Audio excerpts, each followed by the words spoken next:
About 6 years ago, my wife and I decided to take a whitewater rafting trip in Colorado.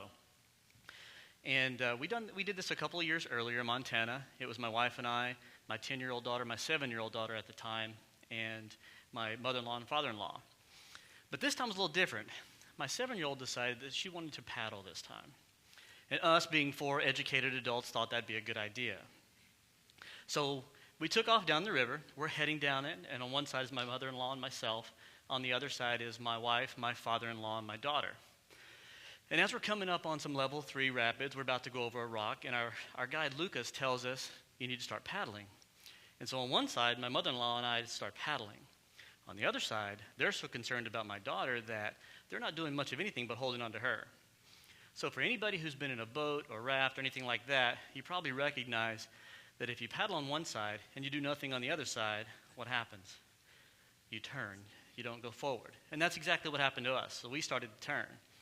And the more we turned, the harder we paddle on one side, the harder they held on the other side, and we continued to turn. Until finally we did a 180 and the boat caught underneath the rock, and of course we're over into the water.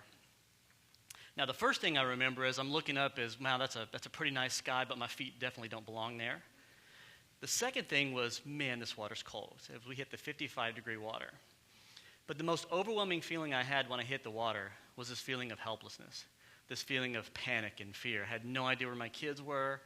I mean, they were good swimmers, but they're 10 and 7 in a roaring rapids type of river. No idea where anybody was. And in that moment, the human kind of condition is to fight or to flee. Now, in that situation, I didn't have much of a choice. I'm in a river. Fleeing is really not an option, so we had to fight. And I don't think that's much different than what we deal with on a daily basis with the adversities that we all go through on a daily basis. You know, we were never promised a life free from adversity. In fact, it's just the opposite. It's 100% certainty there's going to be adversity in our lives. It's a guarantee.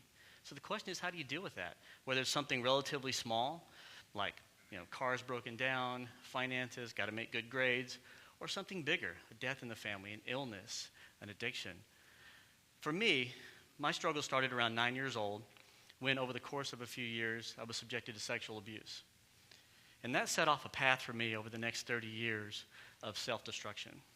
And during that period of time, I left behind a trail of broken promises, broken relationships, bad decisions, and I was essentially spiritually and emotionally dead. See, I too had the choice to fight or flee, but I didn't know better. And so for that period of time, I just accepted my circumstances as reality. So by definition, I chose to flee. Now, research tells us that 1 in 5 people will deal with some type of depression or some type of depression at some point during their lives. It also tells us that 1 in 10 people over the age of 12 will deal with some type of addiction during the course of their lives. So if you believe that these statistics are true, then there's likely people here today who are dealing with these same types of things, who have felt these feelings of helplessness, of fear, of panic. And so the question is, what do you do about it? So let me take you back to the river. Now, we're in the river now. We're kind of all spread out. We're trying to figure out where we all are. And the first thing I try to do is find the kids. So I try to stand up in the river. Not a good idea. There's lots of rocks underneath the water.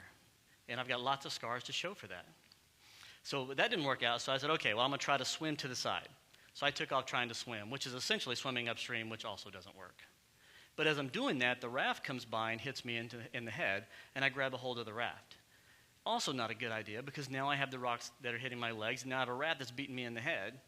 And just as I'm about to let go, I notice that my wife is actually holding on to the other side of the raft. And so I kind of made this last-ditch effort that says, we got to get out of here, right? And so I plant my foot and wedge it into a rock in the river. Also not a good idea, but it worked out in this case. I was able to use that leverage and swing the raft around so we're able to get to the side. And as I climbed up onto the side, I kind of sat there, and all the adrenaline that had been running through me for the last minute was just gone. I was zapped. I couldn't move at all. But I still had this overwhelming feeling of not knowing where the kids were, completely helpless. Now, as we do that, one of the things I talk about a lot is how we struggle. Now, struggle is simply to strive to achieve or attain something in the face of difficulty or resistance. It's an interesting word because it has kind of a negative connotation. Usually, if you talk to someone and you ask them how they're doing, and they say, well, I'm struggling, the human response normally is, I'm sorry to hear that. But it really should be, congratulations, good job. And that's going to probably get you some strange looks. Why would you tell somebody who's struggling, congratulations? Well, we've already established that adversity is a 100% guarantee. It's a certainty. So really, your only choice is to fight or to flee. So if you choose to fight, then you choose to engage in the struggle. And that's a good thing. Now, there's no magic formula for how to struggle well. There's no magic formula for how to respond. But there are a few things I want to leave you with today. The first thing is, make the choice and commitment. This is a choice that says, I'm better than this, that I don't have to accept my circumstances as reality. And it's got to be an active choice, not a passive one. Active means I'm going to make a commitment. I'm going to do whatever it takes to make sure that I can deal with what's in front of me, even when it gets difficult. And it will get difficult. The second thing is engaging community. This is an acknowledgement that you can't do it alone. And that's okay. You're not supposed to. We as humans were made that way. If you want to prove, take two kids who are complete strangers, put them on a playground together and see what happens. Within minutes, they'll be drawn to each other. They'll play together. It's okay to ask for help. In fact, it's a sign of strength. The last thing is have faith. And for me, that's faith in God. For others, it may also be faith in God. It may be faith in community, friends and family, support groups, whatever.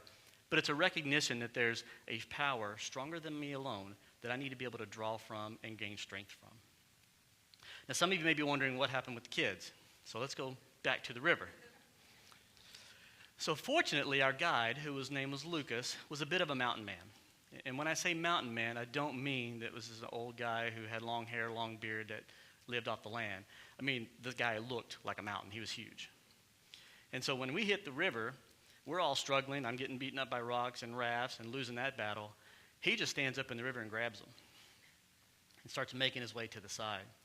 And when we were talking to him afterward, he was telling us how impressed he was with our 10-year-old.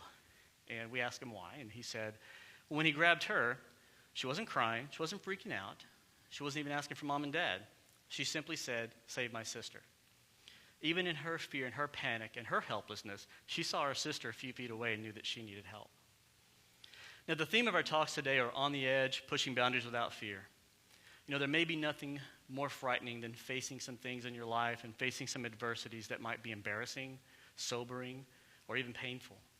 But there's also nothing more satisfying in knowing that you've dealt with these things, that you engage in the struggle.